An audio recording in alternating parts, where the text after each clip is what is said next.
And yet on we go again and again, because politicians like the symbolism of, we've arrested a drug dealer, we've seized a big pile of cocaine, we've blown up a boat full of drug terrorists. It's like, those things give you they give you a short-term boost in the 24-hour news cycle, but they have zero impact on the overall global market. How are we doing? How are we doing for time? I think we're running towards the end of our time. I want to talk about the environment piece, though. So let's get to that one. Yeah, please. Well, one of the things that I think, an area of work that we've been increasingly focusing on with a group called the Coalition for Environmental Justice and Drug Policy Reform, which is a group of NGOs and activists and artists and academics from around the world who are focused on the overlap between environmental justice and the war on drugs. And it cannot, for many people, it doesn't seem like an obvious connection. Well, what's the war on drugs got to do with climate mitigation or biodiversity protection? And the answer is actually a lot. And it's useful to kind of walk people through it. I think people are familiar with the idea that deforestation in the Amazon, we've talked about cocaine, and the Andes is happening because people are cutting down trees to grow illegal drugs, mostly coca and cocaine, but to some extent other drugs, opium and cannabis as well, but mostly coca.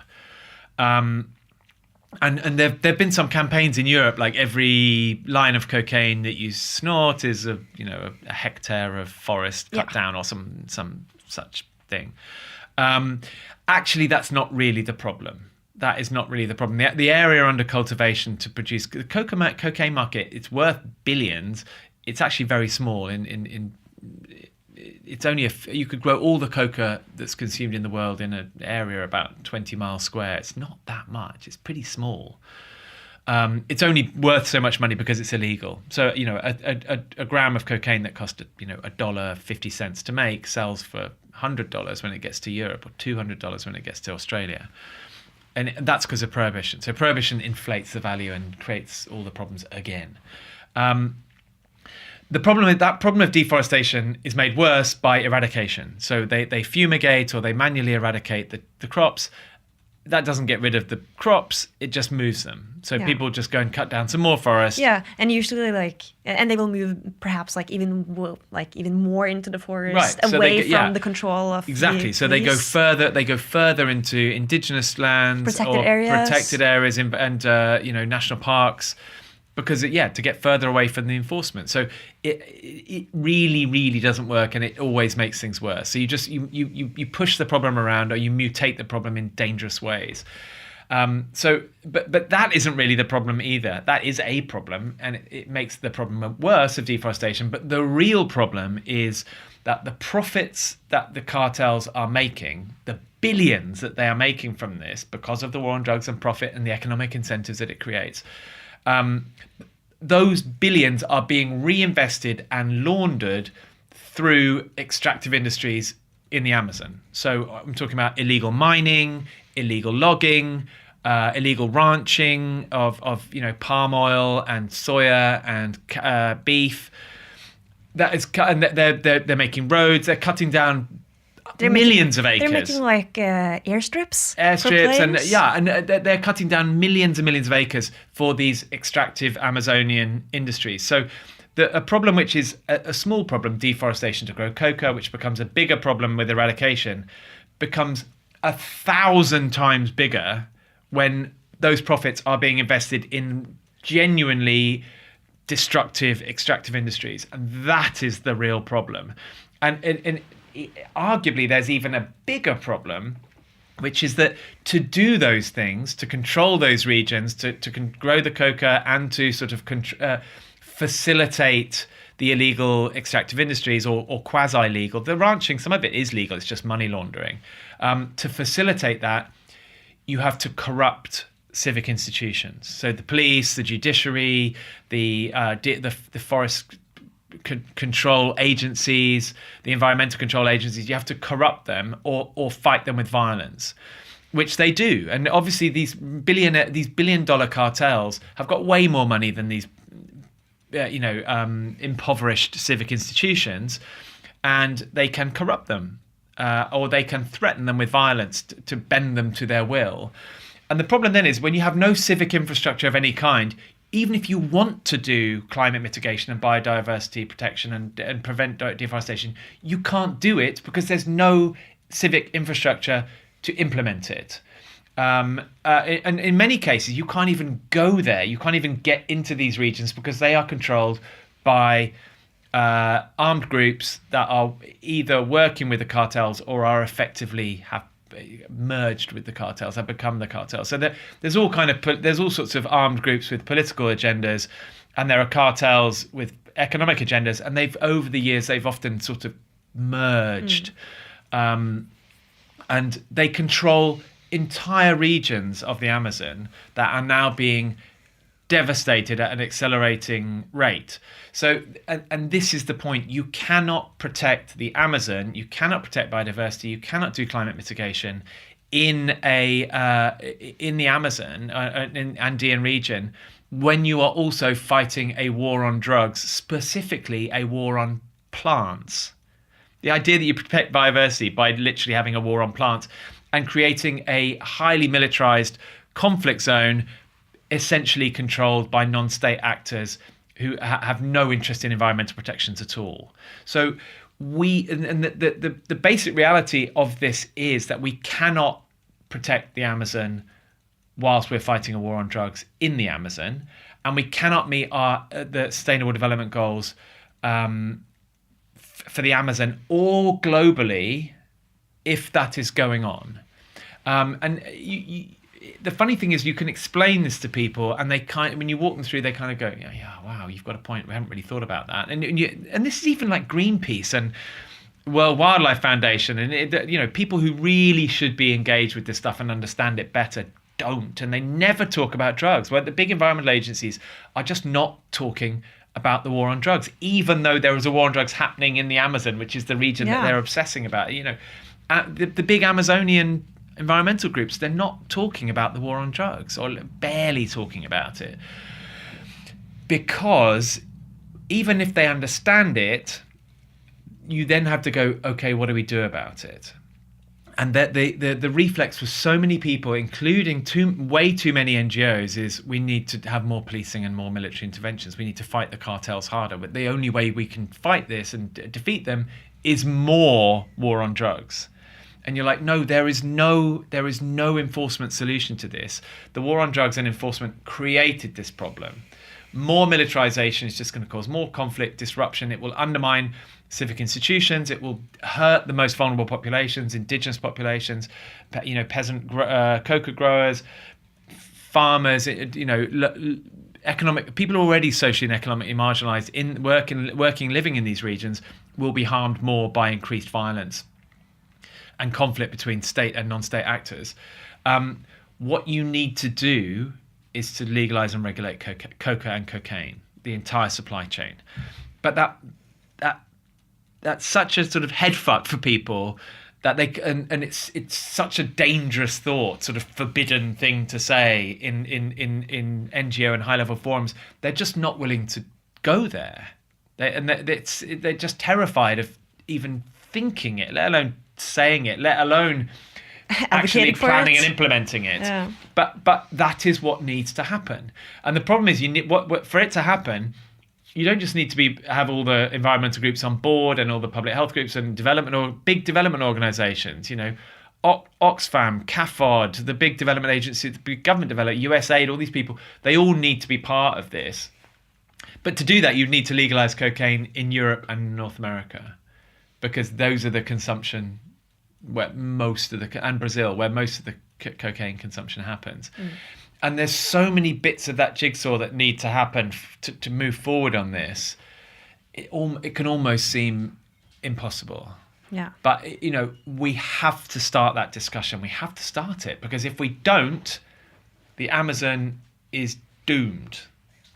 It will be destroyed, and we'll be sitting in this dystopian ashen wasteland of the Amazon in 20, 30 years going, oh, what happened? It's like, well, a war on drugs was definitely a big part of this, And it's not like we didn't tell you. I don't want to have to be doing that. Well, what I want is for people to open their eyes, see that is a problem that has, and it's not the only problem. There are lots of multiple things, different things impacting on climate change and Amazon and biodiversity. But the war on drugs is a big part of it that has to be addressed if we're going to solve this, and nobody is talking about it. So even if all the other stuff works, all the other projects and stuff, and even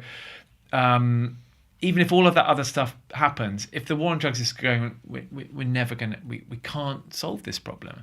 So I am genuinely afraid about this, and because it just seems, because cocaine legalization has to be part of the solution. And cocaine legalization is such a kind of mind-bending leap of faith for so many people who can't get their heads around it. It's really challenging. But that's why, at the very least, we need to be normalizing the discussion. We need to be making people appreciate this is something and get them thinking about, okay, if we were to legalize coca and cocaine supply chain, what does that mean? What does it look like? How might that work? What are the steps to get there? Do we need pilot projects? Well, yes. Do we need individual countries to make that initiative like Colombia? Yes. Do we need legal coca markets to sort of normalize coca? Do we maybe need to look at developing safer coca-based products that aren't the same as cocaine powder? Maybe coca lozenges, maybe like snus with coca leaf in it, maybe coca type Red Bull energy drinks. Maybe there are other things we could do that aren't as bad or threatening or scary as snorting cocaine powder or injecting or smoking crack. There are lots of things we could be doing to move forward, pilot projects, initiatives. But the key thing is we need to start that discussion. We need to acknowledge that this is a problem that is not going to go away and that there is no enforcement solution. And we need to start the discussion on what a post-cocaine prohibition world would look like. Because if we don't, the Amazon is fucked, not to be too blunt about it. Yeah. This I first heard about this like nexus of climate policy and drug policy a couple of years ago at Nordic Reform Conference.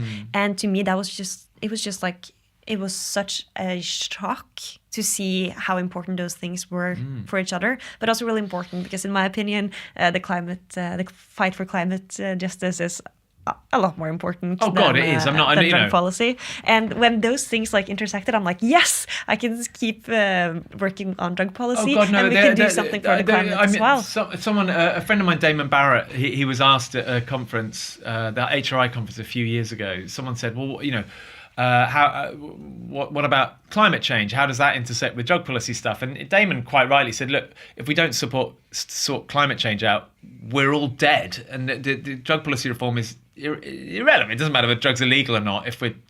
If human life is not sustainable on the planet, absolutely. I don't think drug policy reform is the most important thing ever.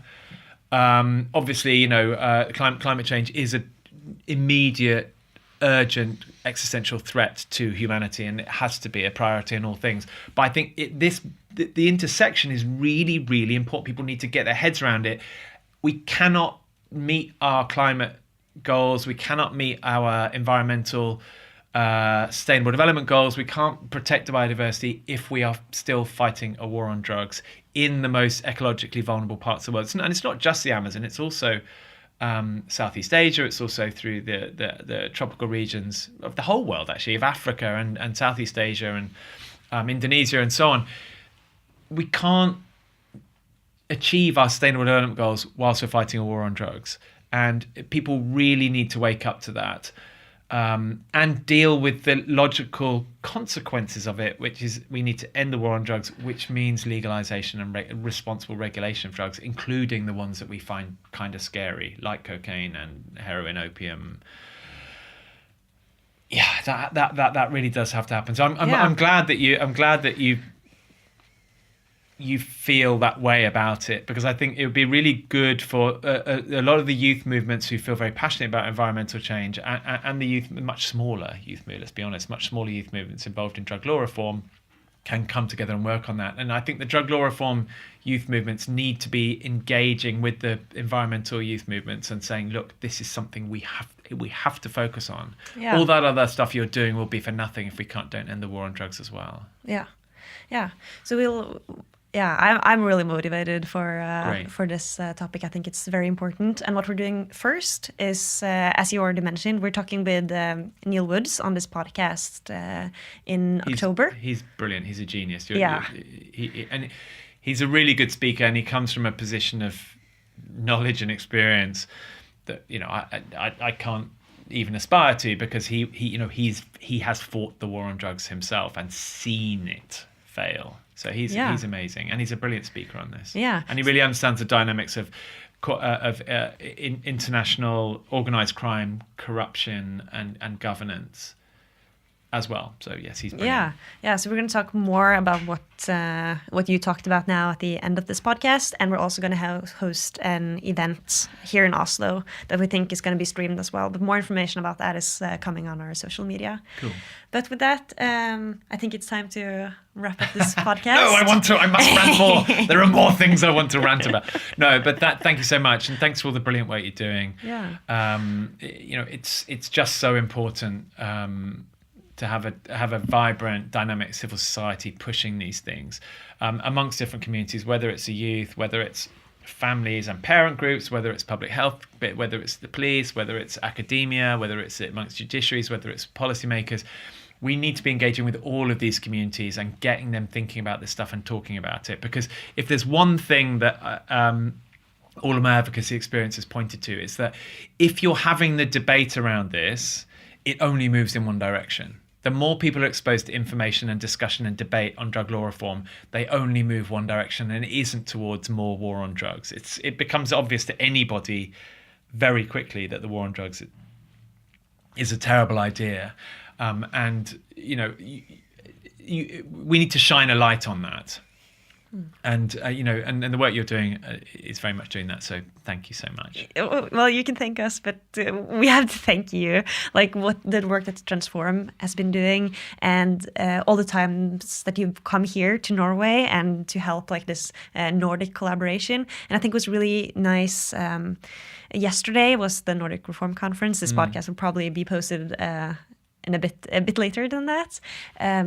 But it was really nice of you to say how important it is to collect or gather people from all of the Nordic countries to come together and discuss this, to feel they're part of like a larger movement and to get inspiration and share knowledge. Yeah. It's really important, and we always appreciate that you come here. And thanks for joining this podcast, even though your flight is like in a few hours. Yeah, I need to get off to the airport. Yeah, thank you so much. No, my pleasure.